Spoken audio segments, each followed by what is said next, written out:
सब गोटा के प्रणाम करे छी। हम भावना मिश्रा एखन happy for U page per live छी। हमर संग आनंद मोहन झा जी और मुकेश आनंद जी जुड़ल छथि। तऽ दुनू गोटा के हैप्पी फॉर यू पेज पर बहुत बहुत स्वागत अछि। एखन जे छै से हम सब जे वर्ल्ड फेयर बुक फेयर जे लागि रहल अछि दिल्ली में, ओही पर हम सब परिचर्चा करब और अपन सबके मैथिली के बुक बेसी से बेसी, मैथिली के पोथी बेसी से बेसी लोग खरीदी आर ओकरा पढ़ी और मैथिली के आगू बढ़ाबी, इएह हमर सबके जे ये कामना अछि। तऽ दुनू गोटा के बहुत बहुत स्वागत अछि हैप्पी फॉर यू पेज पर। जी प्रणाम, बहुत बहुत धन्यवाद। तऽ आनंद जी कनिटा अहाँ बताबियो, आनंद मोहन जी अहाँ कनिटा बताबियो जे ई जे अहाँ बुक फेयर जे भऽ रहल छै दिल्ली में, तऽ क्या तारीख से क्या तारीख के भऽ रहल छै आर बुक स्टॉल नंबर की छै, तऽ कनिटा एक रती जानकारी दियो सब गोटे के। National book trust of India के द्वारा से 25 फरवरी से 5 मार्च धरि नई दिल्ली विश्व पुस्तक मेलाक आयोजन कैल जा रहल छै। एकर समय रहते 11 बजे दोपहरिया से 8 बजे साँझ तक। वाह, बढ़िया सब समय। दिन जी जी। एहिमे सबसे बेसी नीक रहे छै कि जे 2 गो शनि और 2 गो रवि नौकरियारा के लेल बड़ा नीक रहे छै। जी जी जी। जे 2टा शनि और 2टा रवि के ख्याल राखल जाय छै, जे बेसी से बेसी लोग आबैत और पोथी सबके देखैत, परखैत और किनैत। जी। ताहिमे पोथी घर जे छै से पहिल बेर से प्रयास केलकैए जे स्टॉल ओतऽ लेल जाय, और ओ सफल छै जे, और स्टॉल लगा रहल छी हमसब। हमरा सबके अलॉटमेंट भेल अछि हॉल नंबर 2 में 365 नंबर स्टॉल। अच्छा जी। तऽ जे केओ अखन हमरा सबके देख रहल छथि वा सुनि रहल छथि, हुनका सबसँ आग्रह करबनि जे बेसी से बेसी लोक आबैथ। मैथिली के हमसब 650 से बेसी शीर्षक लऽ कऽ पुस्तक मेला में उपलब्ध रहबै। वाह, बहुत बढ़िया। 650 से बेसी पोथी एक ठमान दिल्ली में जी बहुत कम शायद चांस भेल हेतै जे देखना गेल हेतै। जी। और ओहिमे किछु हमसब चूँकि मैथिल पाठक हिन्दियो किछु किताब लै छथिन, तऽ किछु लेखक के हमसब हिन्दियो किताब रखबाक के प्रयास कऽ रहल छियै, जे जी मिथिला क्षेत्र से होइत या जी। बहुत ज्यादा पॉपुलर छथिन। तऽ एहिमे मानि लिअ केओ अगर चाहथिन कि अपन पोथी अहाँके थ्रू बिक्री करे लेल, तऽ उनका केना अहाँके थ्रू बिक्री करथिन, तऽ सेहो एक रती बता दियौ। एकटा तऽ ई छै जे हम किछु प्रकाशन से जुड़ल छियै, ओहि प्रकाशन से किताब सब एलैया। किछु लेखको सबसँ हम जुड़ल छियै, और बहुतो लेखक के किताब हमरा लगन पहिले से छनि। तऽ हुनकर सबके किताब, और एहि बेर चूंकि आब हमसब नव किताब जे छै से आब नहि लऽ रहलियै। जतेक हमरा सब लग एबाक छलैया से प्रायः आबि चुकल छै, चूंकि आब समय नहि छै, 1 सप्ताह के समय रहि गेल छै, और जगह सीमित होय के कारणे, और हमरा सबके लगभग 850 प्लस टाइटिल राखि रहल छियै ओनाहितो, तऽ जगह सीमित होय के कारणे आब बेसी किताब तऽ नहि लऽ रहल छियै। लेकिन अगला बेर के लेल ओ सब जुड़ सकै छथि, जिनका केओ मतलब नव जे केओ छथि, या जे हमरा से जुड़ल नहि छथि, ओ आगामी के लेल जुड़ सकै छथि, जाहिसँ हमसब आगाँ काज करी। एहि बेर हमसब 850 से बेसी शीर्षक लऽ कऽ 650 प्लस मैथिली के, 650 से 700 के बीच में वो रहते, और तकरीबन 200 प्लस हिंदी के जैसे लऽ कऽ लमसम 800-900 के बीच में से हम सब ओतेक शीर्षक लऽ कऽ उपलब्ध रहबै स्टॉल पर। अच्छा। ई अमोद झा जी कह रहल छथिन एड मी प्लीज, तऽ अमोद जी अहाँ की कहै लए चाहि रहल छियै, किया जुड़ै लए चाहे छियै हमरा सबके संग, और हम अहाँके लिंक केना पठाबी से हमरा समझ में नहि आबैया। अहाँ शायद हमर फ्रेंड लिस्ट में छी कि नहि छी, अहाँ सबके फ्रेंड लिस्ट में छथि कि अमोद जी? हम स्क्रीन पर इनकर आईडी के दै छी। हमरा तऽ कनि कहनाइ कनि कठिन लगै छै।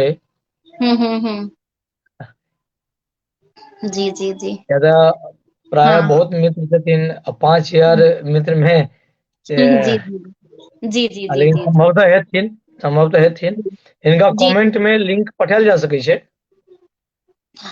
हाँ, अब वह छै कि कमेंट में के सवाल जुड़ जेथिन तो ते लेल हम उनका से आग्रह या करबै कि मैसेंजर किया मैसेंजर पर मैसेंजर हाँ पर मैसेंजर आबे। पर, हाँ मैसेंजर पर जरूर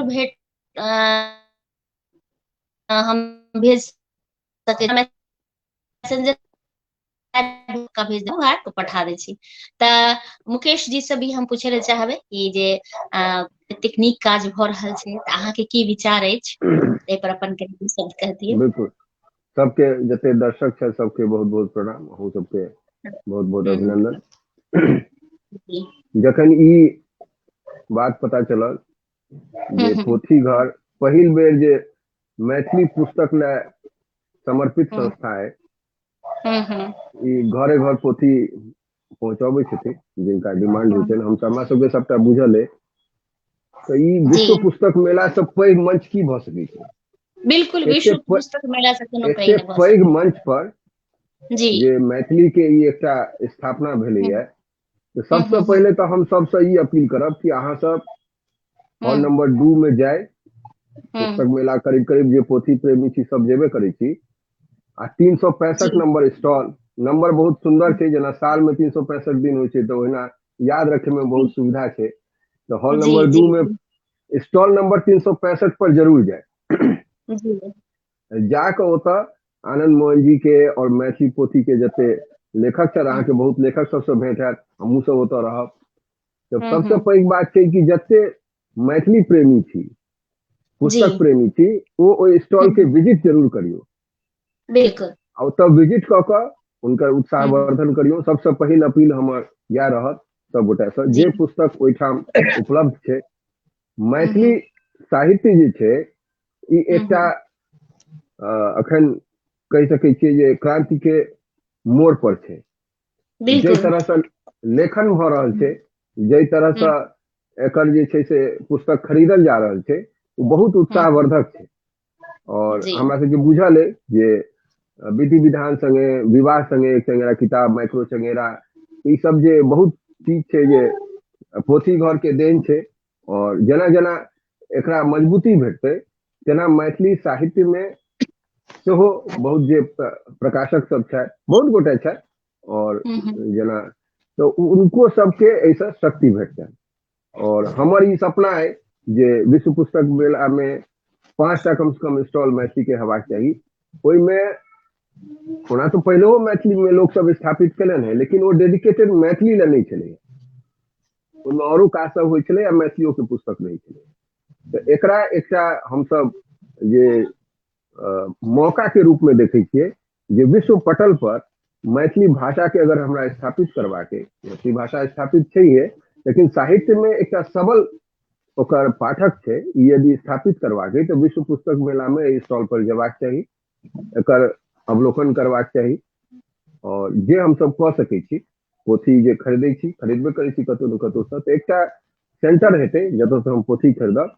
और पोथी यदि नहियो भेटै तो पोथी बुक कऽ सकै छी, कियाकि ई करबे करै छथि आनंद मोहन जी, और लेखक सब सेहो इनका से संपर्क कऽ सकै छथिन।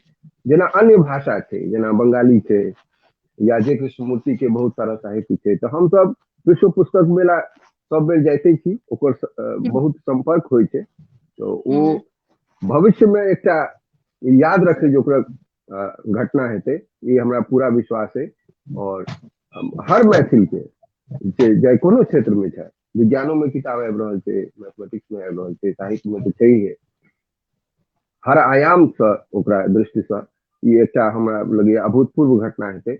और हमरा सबके ई कर्तव्य सेहो है, और स्वाभाविक रूप से हम सब जेबे करब, ई तो हम मान के चलै छी। और एकर हर आदमी जे जुड़ल छी, एकर विस्तार से प्रचार प्रसार हो। यह कारण छलै जे हम अहाँ सबसे अनुरोध केलहुँ जे एकरा लाइव में सेहो आबै और सब जगह शेयर हो। अनफॉर्चुनेटली हमर फेसबुक बंद है एखन, नहीं तो हम ओकरा लगातार अपना स्टोरी पर अखनो अपन जे मोबाइल के स्टोरी छै सब जगह, कियाकि सूचना पहुंचबाक चाही। सूचना आइ सूचना क्रांति के युग छै, जे ई स्टॉल एतऽ लागल छै सब गोटा के एतऽ जाना छै, एक बेर विजिट करना छै, और जे भी संभव होय ओकरा संग में ठाढ़ करना। बिल्कुल सही कह रहल छियै। और विश्व पुस्तक मेला तऽ अपने आप में गौरव के गप भेलै। आर ओहिमे अपन सबके मैथिली पुस्तक जे छै से लोग खरीद सकैया, पोथी खरीद सकैया, ई बहुत हर्ष के गप भेलै। आर हम पूरा मिथिलावासी के हम तो चाहबे कि दोसर भाषी भी अपन सबके मैथिली के पोथी खरीदे आर पढ़ा, आनंदित हुआ।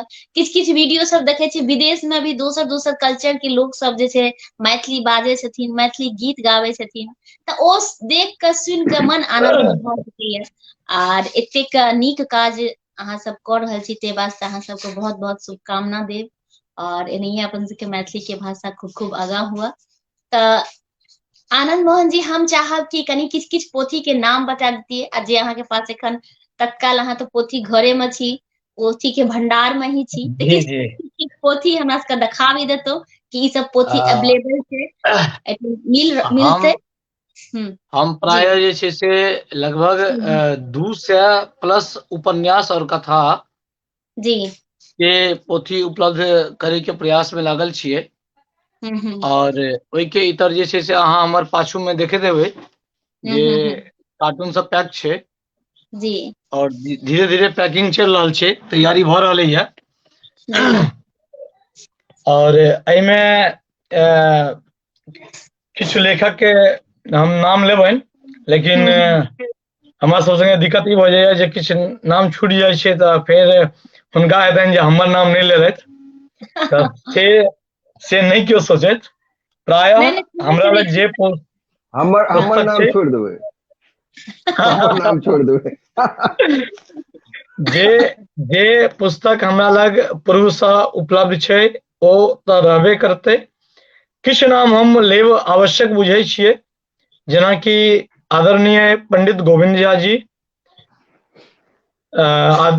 खट्टरगा के तरंग के लेखक हरिमोहन झा जी के किताब, कथाकार अशोक जिनका डैडी गाम अद्भुत कथा संग्रह छनि, प्रदीप बिहारी सर, कमल मोहन चुन्नू सर, भवेश मिश्र शिवांशु जी, बाबू साहेब चौधरी पर एकटा किताब नौवे में आयल है, जनार्दन झा जनसीदन जे हरिमोहन झा के पिताजी छलखिन हैं, हुनका द्वारा मैथिली में पहिल उपन्यास लिखल गेल रहे निर्दयी साउस पुनर्विवाह, ओहो उपलब्ध रहत।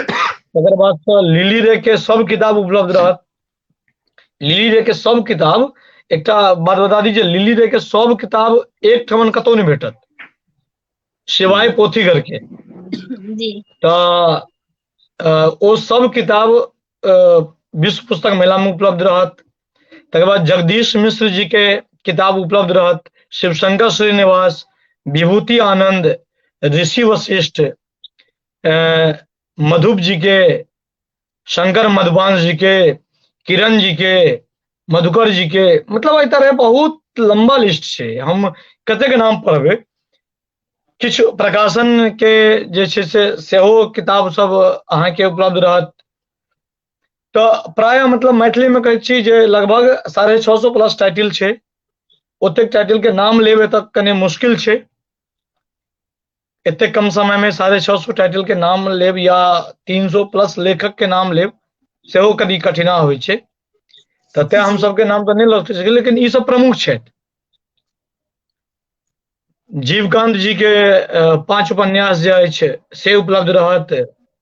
तऽ ई सब किताब अहाँके किछु साहित्य अकादमी सँ पुरस्कृत किताब जे अछि मूल पुरस्कार सँ, से जी बाल साहित्य सँ बाल साहित्य के एगो अलग कॉर्नर रहत।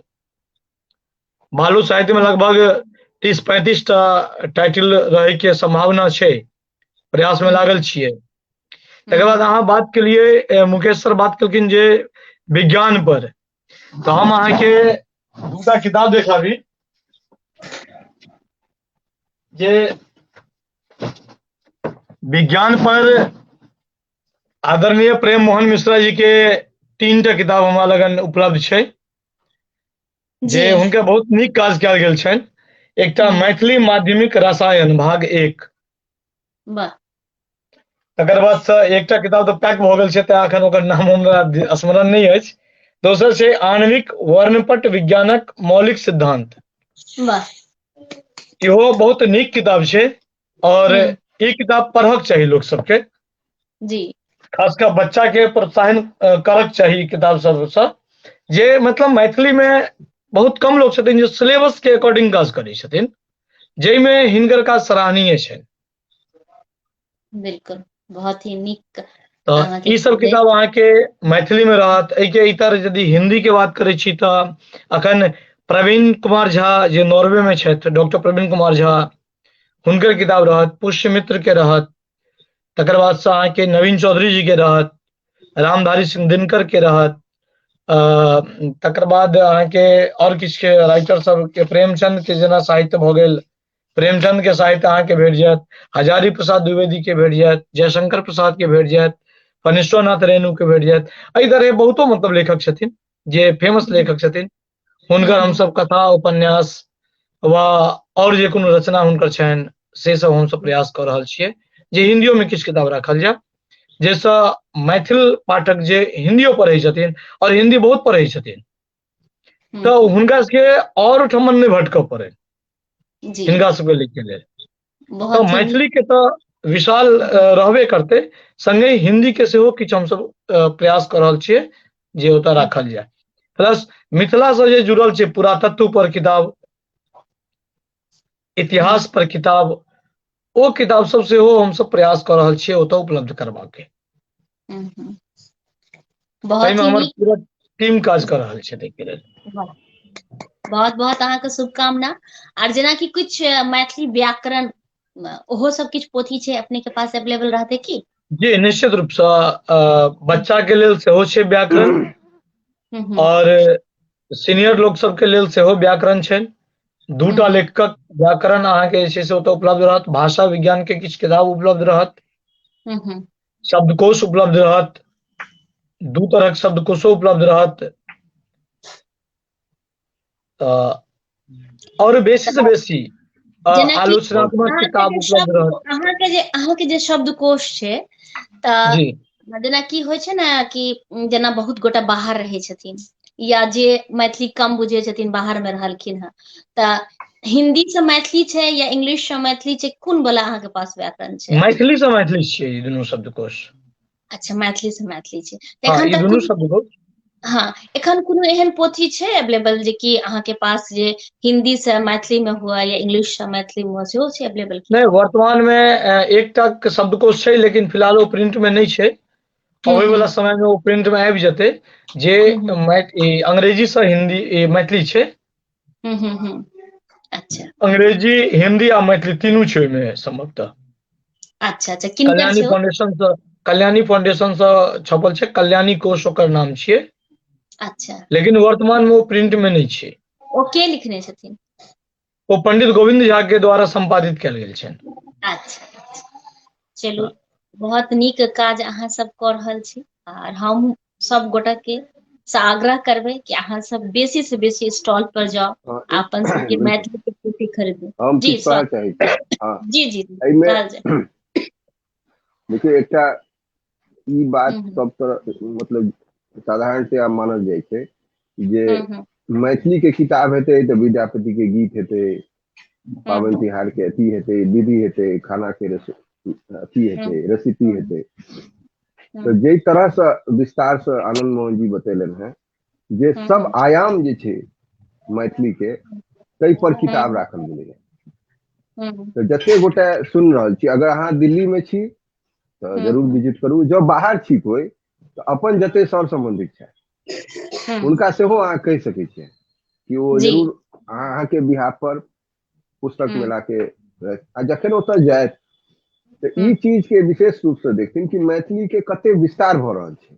ई खाली विध विधान आ पुरनका जे एकटा छै ओ तो छैहे, बहुत विस्तृत इतिहास छै, लेकिन ओकर अलावा वर्तमान में मैथिली में जे काज भ रहल छै, चाहे विज्ञान होय, चाहे आदमी जे बातचीत जे जीवन शैली छै या कथा छै, जेना कहलनि जे कथाकार अशोक, शिवशंकर श्रीनिवास, ई सब जे वर्तमान में लिख रहल छै, शंकर मधुपांच लिख रहल छै, तो ओकर जे छै रसास्वादन करबाक चाही। कियाकि आब समय आगू बढ़ि रहलै है, तो समय आगू जेना बढ़े छै भाषा मैथिली जे छै बहुत परिष्कृत भेल जा रहलै है, बहुत बहुत तरह से एहिमे जे एक्सपेरिमेंट कयल जा रहलै है, तो ओकरो देखे ले जे आखिर मैथिली में भ की रहल छै।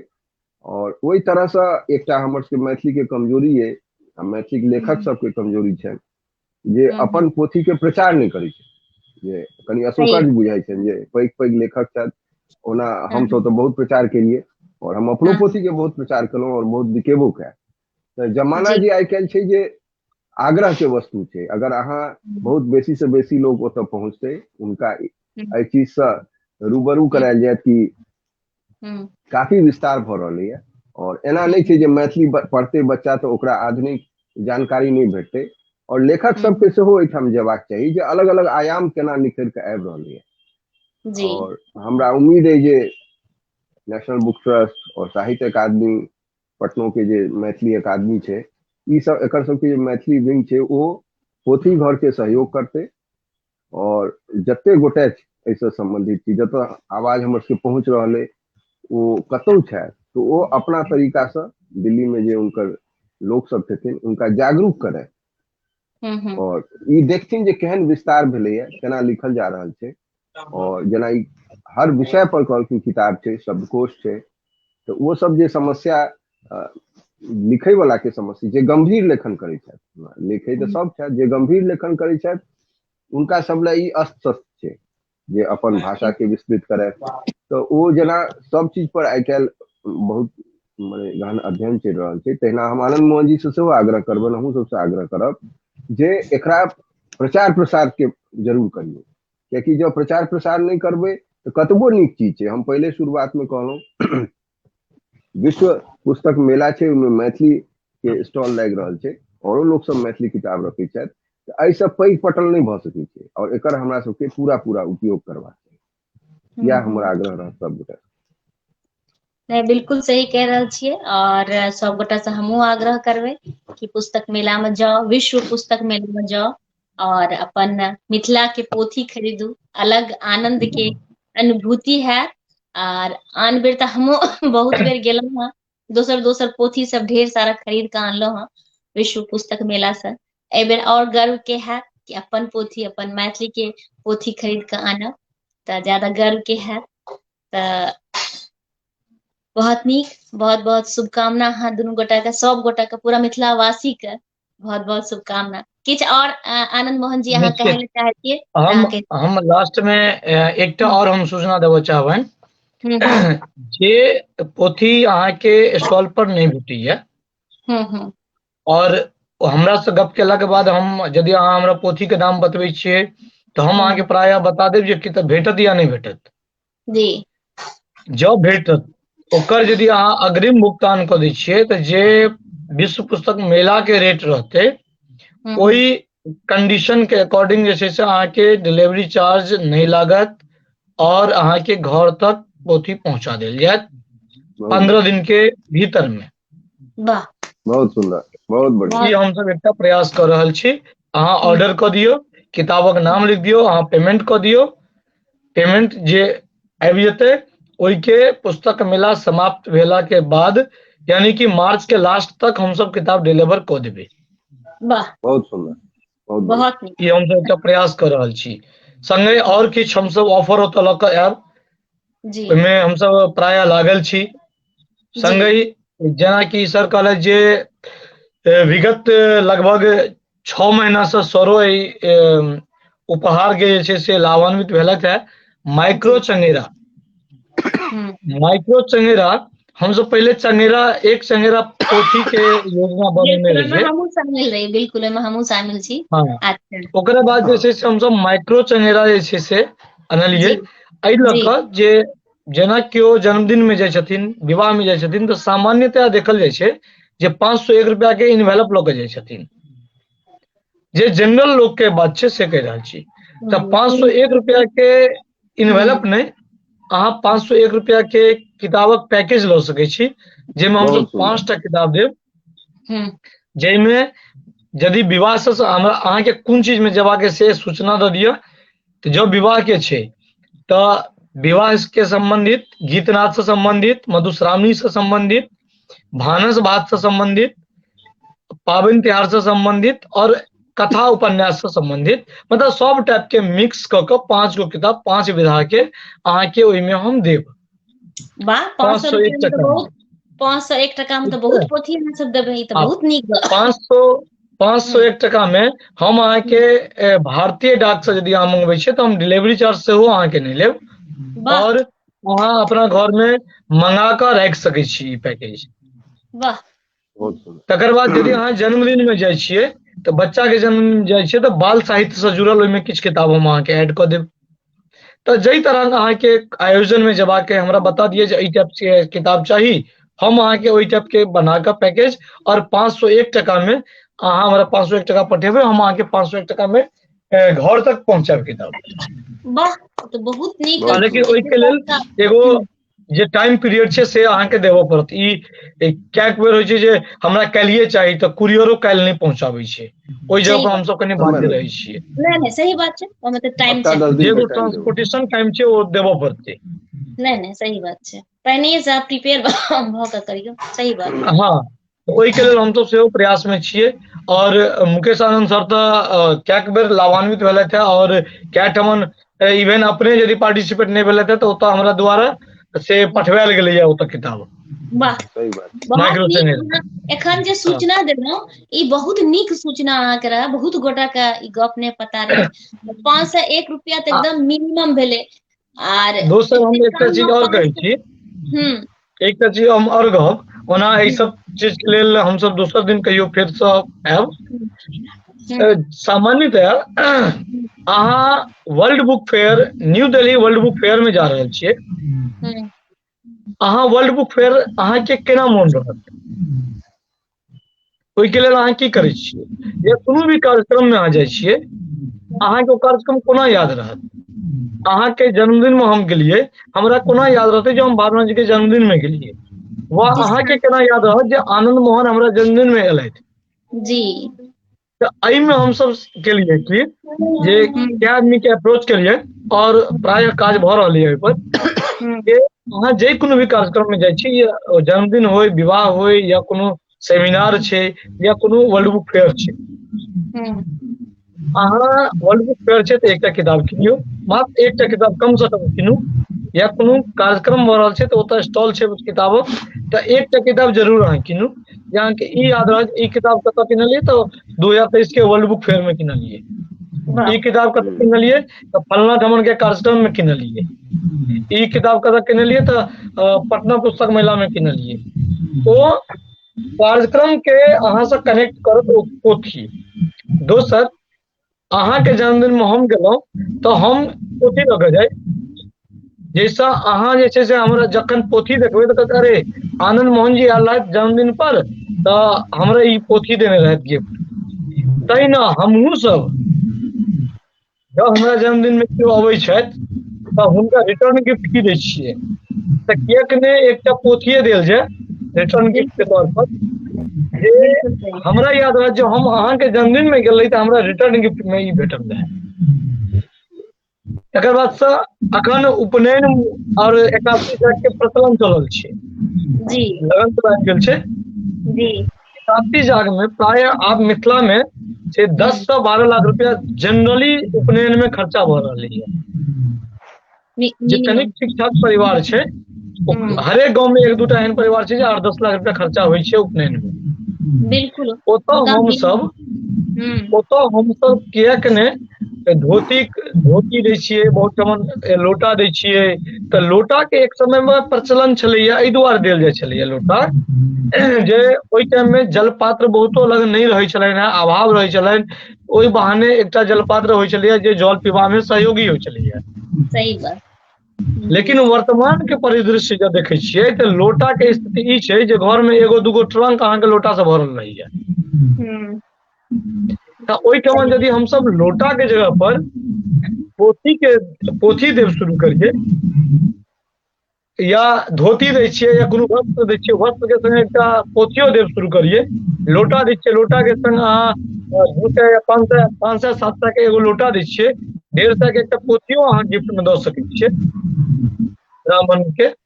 तो ओहि रूप से सेहो एकरा विस्तार कयल जा सकैया। एहि के लेल सेहो लोग सबके आगाँ हेबाक चाहिए। और हम निश्चित कहै छी यदि पोथी घर के अहाँ सबक समर्थन भेटैत रहलै, पोथी घर अहाँके ओ काज कऽ के देत जे मिथिला मैथिली के लेल बहुत कम संस्था काज केलकैए या काज करे के विचार नहीं केने हेतै, हम ओहन काज कऽ के देब। अखन हमर सबके योजना एगो चल छै बुक्स ऑन व्हील, जेना गीता प्रेस एनवीटी सबके किताब के गाड़ी चलै छै, तेना मिथिला में किया नहीं मैथिली पोथी के गाड़ी चले। तो लेकिन एहि के लेल अहाँके हमरा स्ट्रॉन्ग बनबऽ पड़त, मैथिली पोथी के स्ट्रॉन्ग बनबऽ पड़तै, तकर बादे ई काज भऽ सकै छै।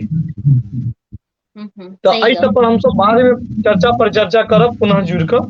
अखन फिलहाल हम सब विश्व पुस्तक मेला में बेसी से बेसी लोग आबैत, भारत में जतेक भी पुस्तक मेला लगे छै ओ सिटी के अकॉर्डिंग लगे छै, किया तऽ ओ नेशनल पुस्तक मेला रहे छै, ई इंटरनेशनल पुस्तक मेला छै। एहि दुआरे बेसी से बेसी लोग से हम आग्रह करबनि कि दिल्ली एनसीआर में रहे छथि या दिल्ली एनसीआर से बाहर छथि, दिल्ली एनसीआर ओहि पीरियड में हुनकर विजिट छनि कोनो वा हुनकर विजिट नहीं छनि, हुनकर सगा संबंधी रहे छथिन, सर संबंधी रहे छथिन, हुनका से अपील करैत जे बेसी से बेसी लोग विश्व पुस्तक नई दिल्ली विश्व पुस्तक मेला में आबैत और ओहि मकान के जे बिल्डिंग में प्रगति मैदान में ई स्टॉल लागि रहल छै ओ पहिल मकान छै, पहिल हॉल छै, ओहिमे 2 से 5 तक हॉल छै, पहिल हॉल और 365 नंबर स्टॉल पर आबि कऽ ओ किताब कीनैत, अपन किताब सुरक्षित करैत और आगो पोथी घर के अहिना समर्थन दैत रहथुन। बहुत ही नीक। और मुकेश जी बड़ा नीक से याद दिलेलखिन जे 365 दिन होय छै तऽ 365 स्टॉल नंबर अछि। निश्चित जे एते नीक मैथिली में ऐसा पूर्व मैथिली के स्टॉल लगैत रहलै है, लेकिन वो मात्र विश्व पुस्तक मेले तक में लगलै है। लेकिन हम सब शायद एनवीटी के लागल हेतैन या भगवती के इच्छा एहन भेल हेतैन जे मतलब यहाँ वास्ते लकी नंबर भेट गेल जे 365 दिन काज करै छी और 365 दिन कार्यरत रहबाक लेल हमरा सबके 365 नंबर स्टॉलो अलॉट कयल गेल है। जी जी जी बिल्कुल बिल्कुल बिल्कुल सही कह रहल छियै। और बहुत नीक करथिन। एकटा आग्रह अहाँ सबसे जे लाइव खत्म होय के बाद कमेंट्स बॉक्स में जे अपन सबके स्टॉल नंबर छै से अथी दऽ देबै जे कि लाइव बाद में भी देखथिन। निश्चित उनका जे छै कमेंट्स बॉक्स में जे छै से देखार पड़े। और हमरा वाल से आनंद मोहन झा के हमर नाम आनंद मोहन झा भेल, आनंद मोहन झा के नाम से जे फेसबुक आईडी छै पोथी घर के जे फेसबुक पेज छै ग्रुप छै ओकरा बेसी से बेसी लोग लाइक करैत, ओकर मेंबर बनैत और ओहि पर हरेक सूचना हम सब दऽ रहल छियै, हरेक जानकारी ओहि पर दऽ रहल छियै। और पुस्तक मेला के बाद हम सब फिर रेगुलर में पोथी सबके सूचना दैत रहे छियै। सबसे बेसी लोग पेज के लाइक करैत, मेंबर बनैत ओकर और जैसे बेसी से बेसी सूचना उनका तक जेतै और वो सब लाभान्वित होते रहते हैं। बिल्कुल बहुत नीक अहाँके संदेश। और मुकेश जी किचार अहाँ कहै लए चाहै छियै? नहीं आब हमरा हिसाब से आइ पर्याप्त छै। अगला दिन फिर हम सब चर्चा करब। और 365 दिन के इनका हॉल नंबर 2 के बहुत बहुत शुभकामना और सब गोटा हम सब रहब ओता। एनहिए 365 दिन जे छै अपन सबके के छै पोथी बिकैत रहत और लोग खरीदते रह। जय मिथिला जय मैथिली। सब गोटा के हम बाट जोहब हॉल नंबर 2 स्टॉल नंबर 365 पर 25 फरवरी से 5 मार्च दिन के 11 बजे से रात के 8 बजे तक। बहुत नीक शुभकामना। बहुत बहुत शुभकामना। प्रणाम। जय मिथिला जय मैथिली। जय मिथिला जय मैथिली।